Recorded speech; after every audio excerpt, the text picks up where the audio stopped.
Welcome welcome back everyone. আমি Saptaparni from বায়োলাইফ। আশা করি তোমরা সবাই খুব ভালো আছো। তো আজকে আমরা মাধ্যমিকের পর্ষদের টেস্ট পেপারের পেজ নাম্বার 327 বা 327 এর যে লাইফ সায়েন্সের কোয়েশ্চেন সেট রয়েছে তার 2 মার্কসের কোয়েশ্চেনগুলো সলভ করতে চলেছি। পর্ষদের অন্যান্য টেস্ট পেপার সলভিং ভিডিওগুলো দেখতে হলে আমি এই ভিডিওর লাস্টে একটা প্লেলিস্টের লিঙ্ক দিয়ে দেবো মাধ্যমিক টেস্ট পেপার সলভিং 2024 এর। সেই প্লেলিস্টে গিয়ে এবিটি এবং পর্ষদের টেস্ট পেপার সলভিং এর ভিডিওগুলো তোমরা সব দেখতে পাবে। প্লাস আমি তোমাদের মাধ্যমিকে চ্যাপ্টার ওয়াইজ যে ভিডিওগুলো তোমাদের জন্য করে দিয়েছি, পড়াবার ভিডিও, যেখান থেকে তোমরা তোমাদের সমস্ত ডাউট ক্লিয়ার করতে পারবে, তার লিঙ্কও কিন্তু লাস্টে ভিডিওর এন্ডে প্লেলিস্টের লিঙ্ক দেওয়া থাকবে, সেখান থেকে দেখে নিও। আর অবশ্যই ভিডিও ভালো লাগলে লাইক করতে ভুলো না, বন্ধুদের মধ্যে শেয়ার করতে ভুলো না, এবং অবশ্যই কমেন্ট করে জানিও ভিডিও কেমন লাগছে। প্লাস নিচে দেওয়া বেল বাটন প্রেস করে চ্যানেলটাকে সাবস্ক্রাইব করে রেখো, যাতে আমি যখনই কোনো ভিডিও দেব তোমরা তার নোটিফিকেশন সবার আগে পেতে পারো। ওকে, তো চলো ভিডিও স্টার্ট করছি। ফার্স্ট কোয়েশ্চেন বলছে সাইনোভিয়াল অস্থিসন্ধি কাকে বলে? সাইনোভিয়াল পর্দা দ্বারা বেষ্টিত অস্থিসন্ধিগুলিকে সাইনোভিয়াল অস্থিসন্ধি বলে। এখানে অবশ্যই তোমরা কিন্তু ছবি দেবে যে যেখানে দুটি অস্থিকে দেখানো হচ্ছে এবং অস্থি দুটি সাইনোভিয়াল পর্দা দ্বারা বেষ্টিত থাকছে, ঠিক আছে? এবং এখানে তোমরা মেনশন করবে সাইনোভিয়াল পর্দা, লিগামেন্ট, এগুলো সব মেনশন করবে। প্লাস অস্থি দুটির মাঝে যে গহ্বর থাকে সেটিকে সাইনোভিয়াল গহ্বর বলে, এবং সেখানে যে তরল থাকে সেটি সাইনোভিয়াল পর্দা থেকেই নিঃসৃত হয়, সাইনোভিয়াল ফ্লুইড, ঠিক আছে? এই সাইনোভিয়াল ফ্লুইড দুটি অস্থিকে তাদের ঘর্ষণজনিত সমস্যা থেকে রক্ষা করে, ঠিক আছে? উদাহরণ দেওয়া বলেছে। সাইনোভিয়াল অস্থির উদাহরণ হচ্ছে সচল অস্থি সন্ধির মধ্যে আমরা বলতে পারি কবজা সন্ধি বা হিঞ্জ জয়েন্ট, হাঁটুর এবং কুনুয়ের কবজা সন্ধি। এছাড়া আমরা বলতে পারি বল অ্যান্ড সকেট জয়েন্ট, যার মধ্যে স্কন্ধ সন্ধি পড়ে, যেখানে স্ক্যাপুলা এবং হিউমেরাসের মধ্যে জয়েন্ট তৈরি হয়। এছাড়া উরু সন্ধি রয়েছে, যেখানে ফিমার এবং পেলভিক গার্ডেলের মধ্যে সন্ধি তৈরি হয়। নেক্সট বলছে ইনসুলিন গ্লুকাগন বিপরীতধর্মী ক্রিয়া করে, ব্যাখ্যা করো। এটা আমরা এবিটিএ টেস্ট পেপারেও পেয়েছিলাম। ইনসুলিন কি করে? রক্তে গ্লুকোজের পরিমাণকে কমায়, whereas গ্লুকাগন রক্তে গ্লুকোজের পরিমাণকে বাড়ায়। কিভাবে ঘটায় সেটা তোমাদেরকে মেনশন করতে হবে এরপরে, এটা ফার্স্ট লাইন যাবে। সেকেন্ড হচ্ছে, দেখো ধরো এই হচ্ছে তোমাদের রক্তবাহ, তাহলে তার চারিদিকে এরকম বিভিন্ন রকম কোষ রয়েছে, ঠিক আছে? উপরে নিচে বিভিন্ন রকম কোষ রয়েছে। এবার এই রক্তে যদি গ্লুকোজের অ্যামাউন্ট বেড়ে যায় তাহলে কি করতে হবে? রক্ত থেকে গ্লুকোজের পরিমাণকে কমাবার জন্য ইনসুলিন কি করে? এই গ্লুকোজকে আশেপাশের কোষে পাঠিয়ে দেয়।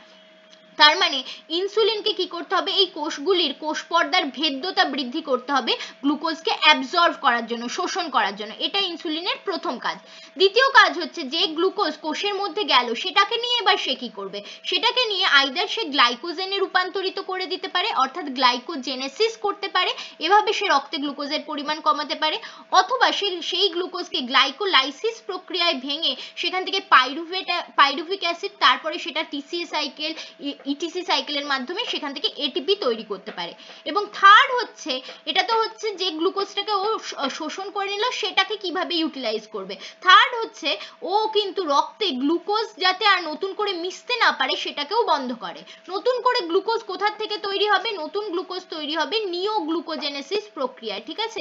নিওগ্লুকোজেনেসিস প্রক্রিয়ায় প্রোটিন এবং ফ্যাট ভেঙে নতুন গ্লুকোজ তৈরি হয়। তাহলে ইনসুলিন কিন্তু এই নিওগ্লুকোজেনেসিস প্রক্রিয়ায় বাধা দেয় যাতে নতুন গ্লুকোজ রক্তে আর মিশতে না পারে, ঠিক আছে? তো এভাবে ইনসুলিন রক্তে গ্লুকোজের মাত্রাকে কম রাখে। whereas গ্লুকাগন কি করে? গ্লুকাগন রক্তে নতুন করে গ্লুকোজকে সংযোজন করতে হেল্প করে। তাহলে এই নতুন গ্লুকোজ সে কোথা থেকে পাবে?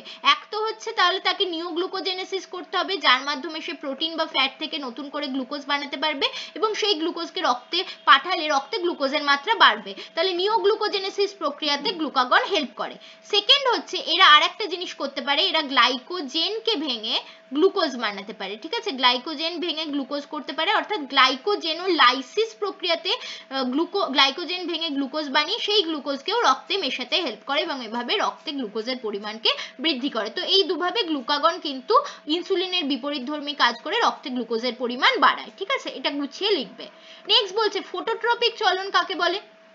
ফোটোট্রপিক চলন মানে আলোর উৎসের অভিমুখে বা গতিপথে কোনো উদ্ভিদের অঙ্গের যে বক্রচলন ঘটে তাকে আমরা ফোটোট্রপিক চলন বলি। সেকেন্ড পয়েন্ট হবে ফোটোট্রপিক চলনে অক্সিন হরমোন কিন্তু গুরুত্বপূর্ণ ভূমিকা পালন করে থাকে। থার্ড পয়েন্ট হবে ফোটোট্রপিক চলন দু প্রকার হতে পারে, এক হচ্ছে পজিটিভ ফোটোট্রপিক চলন এবং একটি নেগেটিভ ফোটোট্রপিক চলন। পজিটিভ ফোটোট্রপিক চলন হয় যখন উদ্ভিদ অঙ্গের বৃদ্ধি, উদ্ভিদের কাণ্ড বা শাখা প্রশাখা আলোর উৎসের দিকে বৃদ্ধি প্রাপ্ত হয়, সেটা হচ্ছে পজিটিভ ফটোট্রপিক চলন। আর নেগেটিভ ফটোট্রপিক চলন হচ্ছে যখন আলোর উৎসের বিপরীত দিকে উদ্ভিদের মূল বৃদ্ধি প্রাপ্ত হয় তখন সেটা হচ্ছে নেগেটিভ ফটোট্রপিক চলন। তো এতটা তোমাকে 2 মার্কসের জন্য মেনশন করতে হবে। নেক্সট বলছে মায়োপিয়া রোগের কারণ কি। প্রথমে তো বলবে মায়োপিয়া রোগে কি হয়। মায়োপিয়া রোগে মানুষ দূরের জিনিসকে স্পষ্ট দেখতে পায় না কিন্তু কাছের জিনিস স্পষ্ট দেখতে পায়। তো এবার এটা কেন ঘটে। প্রথমত হচ্ছে যে আমাদের যে অক্ষিগোলক থাকে সেটি যদি প্রসারিত হয় বা প্রসারিত হয়ে তার সাইজ বড় হয় তাহলে কি হবে, দূরের বস্তুর থেকে যে প্রতিবিম্ব সেটা রেটিনাতে গঠিত না হয়ে তার আগেই গঠিত হয়ে যাবে, ফলে দূরের জিনিসকে আমরা অস্পষ্ট বা আবঝা দেখবো। ঠিক আছে। নেক্সট বলছে এটা প্রতিকার কিভাবে করা যাবে। এর প্রতিকারের জন্য আমরা অবতল লেন্স ইউজ করতে পারি বা কনকেভ লেন্স, যার মাধ্যমে দূরের বস্তুর প্রতিবিম্ব রেটিনার আগে তৈরি না হয়ে রেটিনার উপরেই তৈরি হবে এবং আমরা দূরের বস্তুকে স্পষ্টভাবে দেখতে পাবো। ওকে। নেক্সট বলছে G1 দশার দুটি কাজ লেখো। G1 বা গ্রোথ 1 দশাতে আরএনএ এবং প্রোটিন সংশ্লেষ হয় কোষ বিভাজনের জন্য এবং পরবর্তী এস ফেজের জন্য। সেকেন্ড হচ্ছে এস ফেজে যেহেতু আমাদের ডিএনএ দ্বিত্বকরণ ঘটে তাই G1 দশাতে দেখে নেওয়া হয় ডিএনএ এর মধ্যে কোনো রকম মিউটেশন বা ত্রুটি রয়েছে কিনা। যদি ডিএনএ এর মধ্যে কোনো ত্রুটি থাকে তাহলে ডিএনএ রিপেয়ার মেকানিজমের মাধ্যমে G1 দশাতেই কিন্তু ডিএনএ কে রিপেয়ার করে দেওয়া হয় এবং তারপরেই এস দশায় তাকে যেতে দেওয়া হয়। এটি দুটি কাজ হলো। এবং আরো একটি কাজ হচ্ছে G1 দশার অন্তর্গত আরেকটি দশা থাকে G0 দশা, যেখানে সমস্ত কোষ ঢোকে এবং গ্রোথ ফ্যাক্টর না পেলে G0 দশা থেকে আবার G1 এ ফিরে আসতে পারে না। ঠিক আছে। যেমন আমাদের পেশি কোষ, স্নায়ু কোষ, এরা কিন্তু G0 দশাতেই অ্যারেস্টেড হয়ে থাকে। ঠিক আছে। তো এই তিনটে কাজ রয়েছে, যে কোনো দুটি তোমরা লিখতে পারো। নেক্সট বলছে জাইগোট এবং জাইগোস্পোরের মধ্যে পার্থক্য কি। জাইগোট হচ্ছে স্পার্ম এবং ওভাম, হ্যাপ্লয়েড স্পার্ম এবং ওভাম যখন ফার্টিলাইজেশনের মাধ্যমে মিলিত হয়ে প্রথম যে কোষ তৈরি করে তাকে আমরা জাইগোট বলে থাকি। এটি আমরা নিম্ন বা উচ্চ শ্রেণীর জীবেদের মধ্যে সকল ক্ষেত্রেই আমরা দেখতে পাই।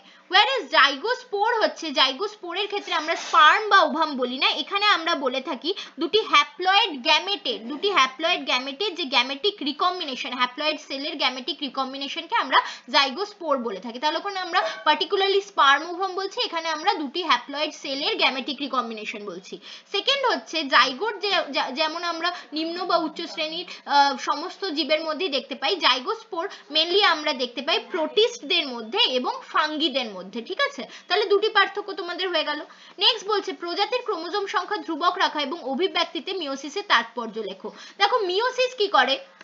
মিওসিসের মাধ্যমে আমাদের যে মাতৃকোষ রয়েছে, ঠিক আছে, মাতৃজনন কোষ রয়েছে, তার যে ডিপ্লয়েড সংখ্যার ক্রোমোজোম সেটা মিওসিসের মাধ্যমে হাফ হয়ে গ্যামেটে এন হয়ে যায়, হ্যাপ্লয়েড হয়ে যায়। যার ফলে কি হয়, যখন দুটি হ্যাপ্লয়েড গ্যামেট মিলিত হয় তার থেকে যে অপত্য কোষ তৈরি হয় সেটি আবার 2n অর্থাৎ প্রজাতির যেটা নর্মাল ক্রোমোজোম সংখ্যা, ডিপ্লয়েড ক্রোমোজোম সংখ্যা সেটি বিশিষ্ট হয়। ফলে হ্রাস বিভাজনের মাধ্যমে মিওসিস কিন্তু প্রজাতিতে ক্রোমোজোম সংখ্যা ধ্রুবক রাখে। যদি এই হ্রাসটা না ঘটতো তাহলে 2n যুক্ত হয়ে 2n গ্যামেট যুক্ত হয়ে 4n অপত্য তৈরি হতো, অর্থাৎ প্রজাতির ক্রোমোজোম সংখ্যা ধীরে ধীরে ডাবল হতে থাকতো, 4n 8n 16n হতে থাকতো এবং প্রজাতির ক্রোমোজোম সংখ্যা কিন্তু ধ্রুবক থাকতো না, প্রজাতি তার বৈশিষ্ট্য হারিয়ে ফেলতো। ঠিক আছে।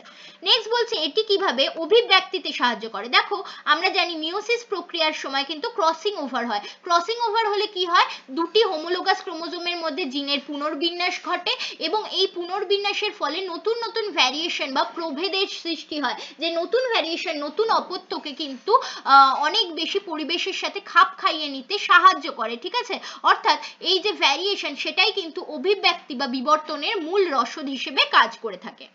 নেক্সট বলছে মানুষের লিঙ্গ নির্ধারণে ওয়াই ক্রোমোজোমের ভূমিকা লেখো। এখানে তোমাকে ওই ক্রসটা করে দেখাতে হবে যেখানে ফিমেল হচ্ছে 44A প্লাস XX, ঠিক আছে, তার সাথে মেলকে ক্রস করা হচ্ছে, মেলের জিনোটাইপ কি 44A প্লাস XY, ঠিক আছে, 44A প্লাস XY।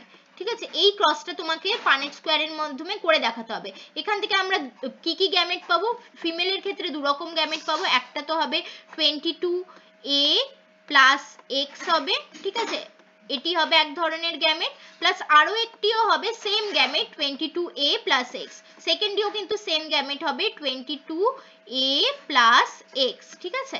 বাট পুরুষের ক্ষেত্রে আমরা কি কি গ্যামেট পাবো, পুরুষ হচ্ছে হেটেরোগ্যামেটিক, সেখানে আমরা দু রকম গ্যামেট পাবো, একটা তো হবে 22A প্লাস X, ঠিক আছে, 22A প্লাস X এটি একটি গ্যামেট হবে, বাট আরেকটি গ্যামেট হবে 22A প্লাস ওয়াই, ঠিক আছে, 22A প্লাস ওয়াই।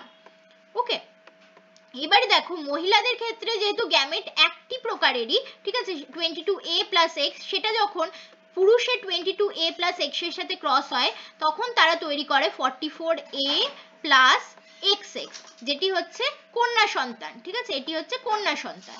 বাট যখন এই 22A প্লাস এক্স, ঠিক আছে, এটি হতে পারে বা এটি হতে পারে, যেটি হোক না কেন, সেটি যখন 22A প্লাস ওয়াই এর সাথে ক্রস হয় তখন তৈরি হয় 44A প্লাস এক্স ওয়াই, যেটি হচ্ছে পুরুষ বা পুত্র সন্তান তৈরি হয়। তার মানে তোমরা দেখতে পাচ্ছ এখানে ওয়াই ক্রোমোজোম উপস্থিত আছে কি নেই তার ভিত্তিতেই নির্ভর করে পুত্র সন্তান হবে কি হবে না। যদি ওয়াই ক্রোমোজোম উপস্থিত থাকে পুরুষের গ্যামেটে তাহলে পুত্র সন্তানের জন্ম দেবে সে, আর যদি উপস্থিত না থাকে তাহলে সে কন্যা সন্তানের জন্ম দেবে। তো মানুষের লিঙ্গ নির্ধারণে ওয়াই ক্রোমোজোমের এটিই ভূমিকা। ওকে, নেক্সট বলছে মহিলাদের চেয়ে পুরুষরা বর্ণান্ধতার রোগে বেশি আক্রান্ত কেন হয়। প্রথমত তো তুমি প্রথম লাইন লিখবে বর্ণান্ধতা হচ্ছে একটি এক্স ক্রোমোজোম ঘটিত প্রচ্ছন্ন রোগ, এবং দ্বিতীয় লাইন হবে যে প্রচ্ছন্ন রোগ সবসময় শুধুমাত্র হোমোজাইগাস কন্ডিশনেই বা হোমোজাইগাস অবস্থাতেই তাদের বৈশিষ্ট্য প্রকাশ করতে পারে। এবার দেখো মহিলাদের ক্ষেত্রে যেহেতু দুটি এক্স ক্রোমোজোম থাকে, ঠিক আছে, দুটি এক্স ক্রোমোজোম থাকে, মহিলাদের ক্ষেত্রে বর্ণান্ধতা হতে গেলে দুটি এক্স ক্রোমোজোমই যে আমাদের বর্ণান্ধতার মিউট্যান্ট অ্যালিল সেটি থাকতে হবে, অর্থাৎ হোমোজাইগাস কন্ডিশনে থাকলে তবেই কিন্তু সে বর্ণান্ধ হবে। যদি এরকম হয় একটিতে এক্স কালার ব্লাইন্ডনেসের মিউট্যান্ট অ্যালিল রয়েছে বাট একটি নর্মাল এক্স ক্রোমোজোম রয়েছে তাহলে কিন্তু সে বাহক হবে, সে কিন্তু আক্রান্ত হবে না। তাহলে মহিলাদের ক্ষেত্রে যেহেতু দুটি এক্স ক্রোমোজোম থাকে তাই তারা শুধুমাত্র হোমোজাইগাস কন্ডিশনে কালার ব্লাইন্ড হতে পারে। বাট পুরুষদের ক্ষেত্রে কি, পুরুষদের ক্ষেত্রে যেহেতু একটি এক্স ক্রোমোজোম থাকে তাই সেই একটি এক্স ক্রোমোজোমেই যদি কালার ব্লাইন্ডনেসের মিউট্যান্ট অ্যালিল থাকে তাহলেই কিন্তু তারা হেটেরোজাইগাস কন্ডিশনেও কালার ব্লাইন্ড হতে পারে, ঠিক আছে। তাই সব সময় পুরুষদের ক্ষেত্রে দেখা যায় যে বর্ণান্ধতা রোগে আক্রান্ত হওয়ার ব্যাপার বেশি দেন মহিলা, ঠিক আছে, মহিলাদের তুলনায়। সেম জিনিস হিমোফিলিয়ার ক্ষেত্রেও হবে। নেক্সট বলছে দেখো সংকরায়ন পরীক্ষায় মেন্ডেলের সাফল্য লাভের দুটি কারণ লেখো। প্রথম সাফল্য লাভের কারণ ছিল তিনি খুব কম পরিমাণ একটি বা দুটি বিপরীত বৈশিষ্ট্যযুক্ত তোমার কি বলবো বিপরীতধর্মী বৈশিষ্ট্য চারিত্রিক বৈশিষ্ট্য নিয়ে কাজ করেছিলেন, ফলে তার পরীক্ষাগুলি সহজ হয়েছিল। এবং সেকেন্ড হচ্ছে তিনি প্রত্যেকটা পরীক্ষা অ্যাটলিস্ট 3টে জেনারেশন দেখেছিলেন, অ্যানালিসিস করেছিলেন, যার ফলে অনুপাতের ভিত্তিতে তার সূত্র নির্ধারণ করা সহজ হয়েছিল। থার্ড হচ্ছে তিনি যেই সমস্ত বিপরীতধর্মী বৈশিষ্ট্যগুলো নিয়েছিলেন সেগুলো সবই পিওর ছিল বা বিশুদ্ধ ছিল, যেটাও তার পরীক্ষাকে কিন্তু জটিলতা মুক্ত করতে সাহায্য করেছিল। নেক্সট কোয়েশ্চেন বলছে দেখো মাছের পটকার অভিযোজনগত গুরুত্ব লেখো। এখানে তোমরা মাছের পটকার একটা সিম্পল ডায়াগ্রাম দেবে যে মাছের পটকার দুটি প্রকোষ্ঠ থাকে, অগ্র প্রকোষ্ঠে থাকে রেড গ্ল্যান্ড যেটি গ্যাস নিঃসরণ করে। এই গ্যাস যখন অগ্র প্রকোষ্ঠে নিঃসরণ হয় তখন অগ্র প্রকোষ্ঠটি ফুলে ওঠে এবং মাছের আপেক্ষিক গুরুত্ব হ্রাস পায়, ফলে মাছ জলের উপরে ভেসে ওঠে, ঠিক আছে। এই অগ্র এবং পশ্চাৎ প্রকোষ্ঠের মধ্যে যে ভাল্ব সেটি কিন্তু তখন বন্ধ থাকে। যখন এই ভাল্ব খুলে যায় এবং এই গ্যাস পশ্চাৎ প্রকোষ্ঠে পৌঁছায় তখন পশ্চাৎ প্রকোষ্ঠে থাকা রেটিয়া মিরাবিলিয়া নামক রক্তজালক সেই গ্যাসকে শোষণ করে নেয়, ফলে মাছের আপেক্ষিক গুরুত্ব কি হয়, মাছের আপেক্ষিক গুরুত্ব কমে যায়, ফলে মাছ কিন্তু জলে ডুবে যায়, ঠিক আছে। তো এভাবেই মাছের পটকা কিন্তু মাছের আপেক্ষিক গুরুত্ব বাড়িয়ে বা কমিয়ে মাছকে জলে ভেসে থাকতে বা ডুবে যেতে সাহায্য করে। নেক্সট বলছে উদ্ভিদের একটি লুপ্তপ্রায় অঙ্গের নাম লেখো। উদ্ভিদের একটি লুপ্তপ্রায় অঙ্গ হচ্ছে কালকাসন্ধ্যা ফুলের স্ট্যামিনোড, যেটি নিষ্ক্রিয় বা বন্ধা পুংকেশর। উষাকালের ঘোড়া কাকে বলা হয়, ইওহিপ্পাসকে বলা হয় উষাকালের ঘোড়া বা ডন হর্স। নেক্সট বলছে সরীসৃপ প্রাণী স্তন্যপায়ীদের ভ্রূণের বিকাশকালে কি কি সাদৃশ্য লক্ষ্য করা যায়। প্রথমত হচ্ছে প্রত্যেকের ক্ষেত্রে প্রত্যেকেই যেহেতু ভার্টিব্রেট মেরুদণ্ডী প্রাণী, এদের ক্ষেত্রে আমরা দেখতে পাবো গলবিল অঞ্চলে বহিস্থ ফুলকা খাঁজ থাকে।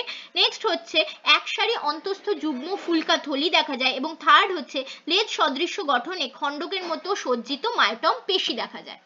নেক্সট কোয়েশ্চেন বলছে দেখো জীব বিবর্ধন কিভাবে ঘটে তা উদাহরণের সাহায্যে লেখো।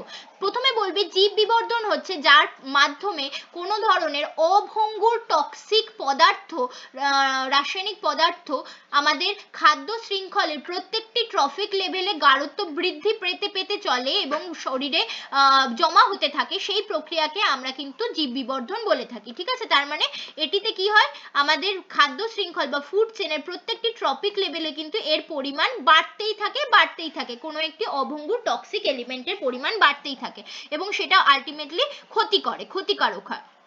তো উদাহরণ কি দেবে, উদাহরণ তোমরা দেবে ডিডিটি।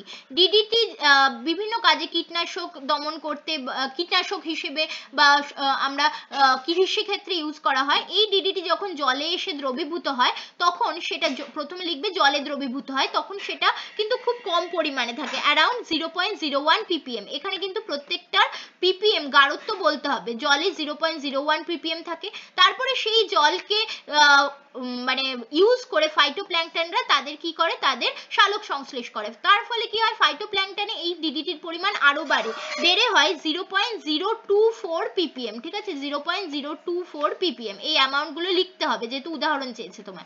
এই ফাইটোপ্ল্যাঙ্কটনদের খেয়ে বেঁচে থাকে জুপ্ল্যাঙ্কটনরা, ফলে জুপ্ল্যাঙ্কটনদের শরীরে আরো বেশি বৃদ্ধি পায় ডিডিটির গাঢ়ত্ব, বেড়ে হয় 0.123 ppm, 0.123 ppm। ঠিক আছে, তারপরে এই জুপ্ল্যাঙ্কটনদের খেয়ে বেঁচে থাকে আমাদের মাছেরা, ছোট বড় মাছেরা, ফলে মাছেদের শরীরে আরো বৃদ্ধি পায় ppm এর পরিমাণ। মাছেদের শরীরে 1.05 থেকে ppm আমাদের গাঢ়ত্ব ডিডিটির পরিমাণ বেড়ে অ্যারাউন্ড আমাদের 12 ppm অবধি বাড়তে পারে। এই মাছেদের খায় মৎস্যভুক পাখিরা, ঠিক আছে, তাদের শরীরে আরো বেড়ে যায় ডিডিটির পরিমাণ, অ্যারাউন্ড 100 ppm হয়। তাহলে তোমরা দেখতে পাচ্ছ খাদ্য শৃঙ্খলের প্রত্যেকটি ট্রফিক লেভেলে ধীরে ধীরে কিভাবে ডিডিটির পরিমাণ বৃদ্ধি পাচ্ছে, এবং তারপরে এই পাখিদেরকে বা এই মাছদেরকে যখন মানুষ খাচ্ছে মানুষের শরীরে আরো বৃদ্ধি পাচ্ছে। তো এইভাবে খাদ্য শৃঙ্খলের প্রত্যেকটি ট্রফিক লেভেলে আমাদের ডিডিটির পরিমাণ যে বেড়ে যাওয়া, সেটাকেই আমরা কিন্তু জৈব বিবর্ধন বলছি, বাড়াকে বিবর্ধন বলা হচ্ছে। ওকে, নেক্সট বলছে মানুষের ক্রিয়াকলাপের ফলে নাইট্রোজেন চক্র ব্যাহত হয়, এই দুটি ঘটনা উল্লেখ করো। দেখো মানুষ কৃষি ক্ষেত্রে প্রচুর পরিমাণে এখন ফসল ফলাবার জন্য নাইট্রোজেন যুক্ত সার ব্যবহার করছে। এই নাইট্রোজেন যুক্ত সার অতিরিক্ত পরিমাণে ব্যবহার করার ফলে কি হচ্ছে, বাতাসে নাইট্রোজেনের বিভিন্ন ধরনের অক্সাইডের পরিমাণ বাড়ছে, যার মধ্যে একটা অন্যতম অক্সাইড হচ্ছে নাইট্রাস অক্সাইড, N2O। ঠিক আছে, যেটি একটি গ্রিন হাউস গ্যাস, সেটি আমাদের কিন্তু নর্মাল নাইট্রোজেন সাইকেলকে তো নষ্ট করছেই, প্লাস আমাদের কিন্তু বিশ্ব উষ্ণায়নও ঘটাতে সাহায্য করছে। ঠিক আছে, বা সেটা খারাপ। এবং আরেকটি হচ্ছে এই বিভিন্ন ধরনের নাইট্রোজেনের অক্সাইড প্রকৃতিতে বেড়ে যাওয়ার জন্য সেগুলি কিন্তু জলীয় বাষ্পের সাথে রিয়াকশন করে নাইট্রিক অ্যাসিড তৈরি করছে, যা অ্যাসিড বৃষ্টির মাধ্যমে পৃথিবীতে এসে জলে মাটিতে মিশছে, ফলে মাটিতে যেই সমস্ত অণুজীবেরা থাকে যারা নাইট্রোজেনকে সংবন্ধন করতে পারে তারা কিন্তু অ্যাসিড বৃষ্টির ফলে মারা যাচ্ছে, ফলে নাইট্রোজেন চক্র ব্যাহত হচ্ছে। জলের জলজ জীবেরাও কিন্তু জলের অম্লত্ব বৃদ্ধি পাওয়ায় মারা যাচ্ছে। ঠিক আছে, সেখানেও কিন্তু অসুবিধা দেখা দিচ্ছে। নেক্সট বলছে নিম্নলিখিত স্থানগুলিতে কোন কোন বিপন্ন প্রজাতি সংরক্ষণ করা হয় বলো। ভিতরকণিকা স্যাংচুয়ারিতে কুমির সংরক্ষণ করা হয়, কানহা ন্যাশনাল পার্কে রয়্যাল বেঙ্গল টাইগার সংগ্রহ করা হয়, গির ন্যাশনাল পার্কে আমাদের সিংহ সংগ্রহ করা হয়, সুন্দরবনের সংরক্ষিত অঞ্চলেও কিন্তু রয়্যাল বেঙ্গল টাইগার বা বাঘ সংরক্ষণ হয়। লাস্ট বলছি সুন্দরবন অঞ্চলে কৃষি জমিতে সমুদ্রের জল প্রবেশ করলে আর কেন কৃষিকাজ করা যায় না। সমুদ্রের জল হচ্ছে লবণাক্ত, এবং কৃষি জমিতে যদি লবণাক্ত জল পৌঁছে যায় তাহলে মাটি লবণাক্ত হয়ে যায়, এবং লবণাক্ত মাটিতে কিন্তু কোনো ফসলই ঠিকমতো ভাবে ফলানো যায় না। তাই সমুদ্রের জল যদি সুন্দরবন অঞ্চলে কৃষি জমিতে প্রবেশ করে তাহলে আর কৃষিকাজ ঠিকমতো ভাবে করা যায় না, তাকে তখন চুন দিয়ে বা কোনোভাবে সেই মাটির লবণের পরিমাণ, অম্লত্বের পরিমাণ এগুলোকে কমাতে হয়, সেটা অনেক খরচা সাপেক্ষ ব্যাপার। ঠিক আছে, এবং অনেক শ্রম সাপেক্ষ, এবং সেই লবণের পরিমাণ কমতে কিন্তু অনেক অনেক সময় লাগে, কারণ কৃষি জমিতে তো আর তুমি ম্যানগ্রোভ উদ্ভিদ লাগাবে না যারা লবণকে ফিল্টার করে বাড়তে পারবে, সেখানে তুমি ধান গম ইত্যাদি লাগাবে, তাদের ক্ষেত্রে তো কোনো লবণকে ফিল্টার করার প্রসেস নেই। ঠিক আছে, তো তার ফলে কি হয়, কৃষি জমিতে সমুদ্রের জল ঢুকে গেলে কিন্তু আর কৃষিকাজ করা যায় না। ঠিক আছে, তো এই ছিল আমাদের এই চ্যাপ্টারের এই পেজে 327 নম্বর পেজের টোটাল 17টা কোয়েশ্চেন। আশা করি তোমরা সবকটা ভালোভাবে বুঝতে পেরেছো। কোনোটা যদি বুঝতে না পারো নিচে কমেন্ট করে লিখে জানাতে ভুলো না, এবং ভিডিও ভালো লাগলে অবশ্যই লাইক শেয়ার কমেন্ট করে দিও, এবং অবশ্যই চ্যানেলটাকে সাবস্ক্রাইব করে রাখো। এবং আরো অন্যান্য এই টেস্ট পেপার সলভিং এর ভিডিও দেখতে প্লেলিস্ট আমি এরপরেই দিয়ে দিচ্ছি, সেই প্লেলিস্ট ফলো করো। ক্লাস 10 এর যে কোনো চ্যাপ্টারে কোনো ডাউট থাকলে ক্লাস 10 এর সমস্ত চ্যাপ্টারের ভিডিও আমি দিয়ে দিচ্ছি প্লেলিস্টটা, সেটাও তোমরা ফলো করতে পারো। Thanks for watching and happy learning.